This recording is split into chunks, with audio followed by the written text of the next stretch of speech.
이스라엘이 가지고 있는 생각은요, 이란의 영향력을 제어하겠다. 실질적으로 지금 다음 전장은 이라크가 될 가능성이 커요. 그런데 우리가 석유 의존도가 상당히 높아요. 어떤 영향을 주는지 이걸 면밀하게 봐야 되는 거고. 안녕하세요. 성대 유럽연구소에서 이슬람과 중동을 가르치고 공부하고 있는 박현노입니다. 사실은 이제 우리가 이 점을 기억하셔야 되는데, 79년 혁명 이전에는 이스라엘과 이란은 너무 좋은 사이였어요.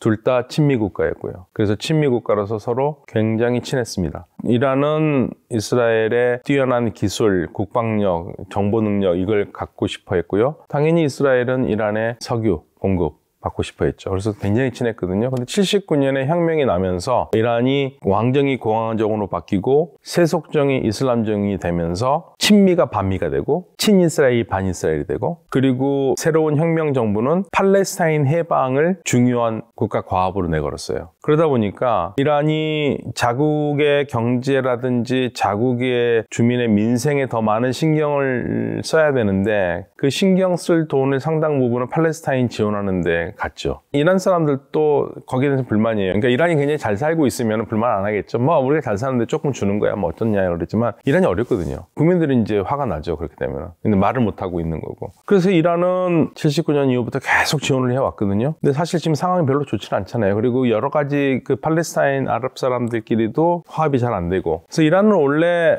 목적은 팔레스타인의 하마스나 이런 그룹들이 얘기하듯이 이스라엘을 완전히 무너뜨리고 완전한 팔레스타인 국가를 얘기를 했었어요. 그런데 시간이 지나면서 이란이 이 생각이 바뀌었습니다. 팔레스타인 주민들이 괜찮다면 두 국가도 괜찮다. 우리는 지원하겠다. 지지하겠다. 두 국가라도 상관없다 얘기를 했고요. 지금 상황은 더 나쁜 상황이죠. 지금 이란이 어떻게 할 수 있는 상황이 없어요. 왜냐면 이란이 영향력을 수사를 하려면 하마스가 살아있어야 되고 헤즈볼라가 건재해야 되는데, 양쪽 다 지금 사실 거의 다 작동이 불가능한 상태까지 돼버렸거든요. 그러니까 이란이 지금 수사할 능력은 별로 없죠. 거기다가 이란에서 이 팔레스타인을 도우려면 직접 들어갈 수 있는 방법이 없기 때문에 이란에서 이라크 거쳐서 시리아 거쳐서 레바논으로 가야 되는데, 레바논으로 가는 시리아 길이 막혀버렸잖아요. 그러니까 이란은 여러모로 좀 어렵죠. 실질적으로 어렵습니다. 그러니까 이란은 실질적으로 현실적으로 더 이상 현재 팔레스타인 문제에 감나라 대추나라 하기에는 어려운 상황이 됐고요. 지금 자국 내 경제가 너무 어려우니까 그런 부분에서 이란은 지금 현재로서는 팔레스타인에 힘을 쓸 수 있는 여유가 없을 겁니다. 이스라엘이 가지고 있는 생각은요, 이란의 영향력을 제어하겠다. 이란이라는 나라는요, 언어가 일단 아랍어가 아니에요. 아랍어가 아닌데 바로 옆에 붙어있는 나라 이라크부터 아랍색이거든요. 그 다음에 시리아 아랍이죠. 레바논도 아랍이거든요. 그 아래쪽에 있는 사우디아라비아, 그 유전이 많은 나라 입장에서 보면은 불면 소리가 나오죠. 아니, 말도 아랍어도 쓰지 않으면서 왜 그렇게 자꾸만 아랍색에 그렇게 간섭을 해? 이 말이 나올 수밖에 없어요. 이란이 1979년에 혁명이 난 다음에 혁명의 구호가 이슬람이잖아요. 그러면 보통 나라들이 그렇죠. 우리가 아무리 싫어하는 나라가 있다 하더라도, 예를 들면 한일 관계가 항상 뭐 삐걱삐걱 거리잖아요. 좋다가 나쁘다, 좋다 나쁘다 하는데, 관계가 나쁠 때에도 뭐 일본의 정권이 바뀐다, 새로운 총리가 들어온다, 한국에 새로운 대통령이 들어온다, 그러면 서로 편지를 보내잖아요. 잘 지냅시다 하고. 그러면 또 거기도 화답을 하잖아요. 싫다는 얘기 안 하잖아요. 왜 이런 편지를 보내? 난 너하고 같이 잘 지내고 싶은 마음 없는데, 이런 거 안 하잖아요. 그러니까 이란이 새로운 정권을 세우니까 사우디아라비아가 축전을 보냅니다. 근데 이란이 그래요. 그러니까 이란의 문제는 뭐냐면, 혁명을 한 다음에 이란을 바꾼 거로만 만족하지 않고 주변 국가들도 이슬람이라고 하는데 제대로 된 이슬람이 아니니까 제대로 된 이슬람을 해야 된다라고 혁명을 수출하려고 그러니까 주변 국가들은 뜨악한 거죠. 아니, 니네만 바꾸면 되지 니네 우리까지 바꾸려고? 말이 안 되지. 그러면서 이제 사이가 나빠지기 시작한 거고, 그러니까 주변 국가들은 이란이 이라크, 시리아, 레바논으로 이어지는 이 라인을 만들어 놓은 게 그냥 불편한 게 아니라 이게 아랍 지역까지도 전부 다 이란식 이슬람을 만들겠다라는 의도로 보이니까 여기에 맞대응한 거고, 그래서 시리아에 이란의 영향력을 없애기 위해서 아랍 국가들이 시리아 반군을 지원한 거예요. 돈과 무기를 지원한 거예요. 그런 상황인 거거든요. 그러니까 공통의 목표가 똑같죠. 이스라엘도 그렇고 아랍 국가도 그렇고, 아, 이란 얘네들만 없으면 좋겠다. 이란 얘네들만 없으면 좋겠다. 그래서 네타냐후 총리가 얘기한 게, 이란의 영향력이 사라진 중동의 지도라는 건 무슨 말이냐면, 그냥 아랍 국가들끼리 잘 살 수 있는 이란의 영향력 없이, 그래서 이란의 영향을 빼겠다. 빼려면 헤즈볼라 없애야 되겠죠. 시리아 바샤르 아사드 정권 없애야겠죠. 이제 하나 남은 게 이라크입니다. 이라크가 이란의 영향력에 있거든요. 그냥 이라크만 넘기면 되는 거예요. 지금 그 작전을 할 거예요, 아마도. 그래서 실질적으로 지금 다음 전장은 이라크가 될 가능성이 커요. 실질적으로 이란이 지금 걱정을 돼가지고 시리아 쪽의 반군들이, 특히 이 극단주의자들이 반군들이 모집이 돼서 이라크 침공할 준비가 돼 있다는 얘기가 계속 나오고 있거든요. 그렇게 되면 이라크까지 넘어가 버리면 이란의 영향력은 아랍 집국에서 완전히 떨어지는 거고, 실질적으로 이 아랍 산유 국가들도 그 얘기를 하는 거예요. 우리 이란 너하고 친하게 지내고 싶어. 근데 정상 국가로 좀 친하게 지내자. 그러니까 니네 지금 많은 돈을 대고 대리 조직들을 우리 아랍 지역에다 많이 만들었는데 그거 걷어치우고 정상적으로 가자. 그래서 제가 이거를 아랍 친구한테 정상국가로 같이 가자는 게 무슨 말이냐고 그러더니 이런 얘기를 해요. 그동안은 말이야, 우리가 고속도로를 이란과 같이 달리는데 이란이 갑자기 쎄치기 하고 급정거하고 옆에 다른 이란 친한 사람들 해가지고 우리 길 막고 그랬는데, 이제 그거 하지 말자. 그래서 우리 똑같이 선 잘 지키고 룰에 따라서 쭉 한 그 정상국가로서 우리하고 같이 가자. 이게 아랍 국가들이 가지고 있는 말인데, 그걸 다시 말하면 이란, 제발 아랍 지역에서 돈 주면서 무기 주면서 우리 동네 복잡하게 만들지 마. 그 얘기입니다. 그러니까 그런 부분에서 이스라엘과 아랍 국가들의 이익이 일치해요. 그래서 이제 만약에 이스라엘은 더 원하는 거는, 미국도 더 원하는 거는, 그리고 사실은 아랍 국가들 더 원했던 거는 그거죠. 이란의 이 정권이 바뀌어야 된다. 이슬람이 아니라 예전처럼 세속 중시하는 정권으로 바뀌면 우리가 같이 좀 살만한데, 그러니까 이스라엘이나 미국은 그 꿈을 버리진 않고 있었어요. 이스라엘은 적어도 아직까지 그건 버리지 않은 것 같은데, 아랍 국가들은 그걸 버렸습니다. 정권을 안 바꿔도 돼. 그냥 그대로 살아. 그 대신 제발 우리 동네에서 떠들지 좀 말아줘. 이거예요. 그게 네탄야후가 말하는 축복의 지도입니다. 이란이 더 이상 떠들지 않는 중동을 보게 되는 거.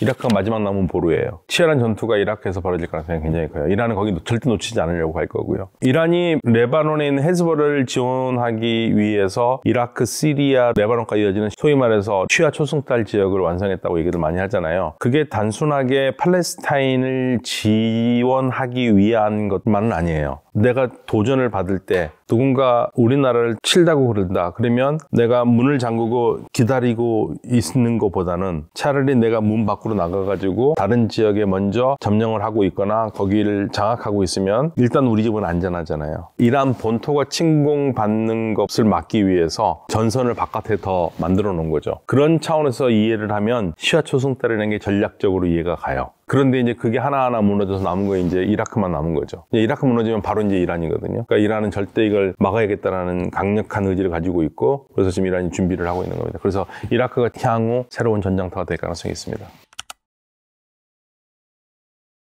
궁극적으로, 그러니까 이란의 영향력을 제어하려면 이라크까지 제어해야 된다 생각을 하고 있는 겁니다. 이라크라는 나라가 굉장히 복잡한데요. 이라크가 왜 친이란이 됐냐면 미국의 정책의 실패입니다. 2003년에 미국이 이라크를 침공하잖아요. 그때 아랍 국가들은 다 말렸어요. 왜냐면 이라크라는 나라는 국민의 60%가 쉬아파고요. 20%가 순니파고 20%가 쿠르드예요. 그래서 이 쉬아파들이 어디에 사냐면 60%가 주로 유전이 많은 동남부에 살고요. 유전이 있는 북부에는 또 쿠르드인들이 살고, 아무것도 가지지 못한 순니파들은 서부 쪽에 살아요. 그런데 이 나라를 이끌어간 사람은 사담 후세인인데, 사담 후세인은 철저하게 쉬아파들을 누르면서 집권을 해왔거든요. 그래서 아랍 국가들은 미국이 만약에 사담 후세인을 제거를 하면, 그리고 미국이 원하는 대로 그래서 민주주의 국가를 만들어서 선거를 하면 이라크는 쉬아파 국가가 된다고 다들 믿고 있었고, 미국이 그렇게 하면은 이란의 영향력이 엄청나게 세질 거라고 얘기를 한 겁니다. 왜냐면 쉬아파 사람들, 이란의 많은 성직자들이 다 이라크에서 많이 공부를 했거든요. 지금도 이란 쪽에는 이라크로 성직 수행하는 사람 굉장히 많습니다. 그리고 네탄야후도 미국을 지원했어요. 이라크를 사담 후세인이 제일 문제니까 잘 무너뜨려야 된다. 근데 결국에는 미국이 사담 후세인을 무너뜨리면서 아랍 국가들이 걱정한 대로 이라크의 쉬아파가 정권을 잡았고, 그 쉬아파는 이란과 밀접한 관계를 맺었어요. 그래서 이란의 영향력이 상당히 큰 나라가 지금 현재 이라크예요. 그래서 지금 어떻게 쓰는지 이라크를 이란의 영향력에서 띄워놓고 싶어하는 건 똑같은 거예요. 레바논, 시리아 똑같이 이란의 영향력을 떼는 것처럼 이라크에서 떼려고 하는 겁니다. 그렇게 되니까 새로운 전선이 열릴 수밖에 없는 거죠. 사실은 실질적으로 지금 나오는 속보들이 이슬람 극단주의자들이 시리아와 이라크 국경 쪽에 계속 지금 모이고 있다는 이야기들이 나와요. 그래서 이란도 거기에 준비를 하고 있다는 얘기가 나오고, 이건 뭐 시간의 문제입니다. 아마 소규모 전투라도 계속 벌어질 거고, 그게 잘못되면 클 수도 있는 거고요. 하루도 편한 날이 없습니다. 지금 현재 이 지역에서는. 네.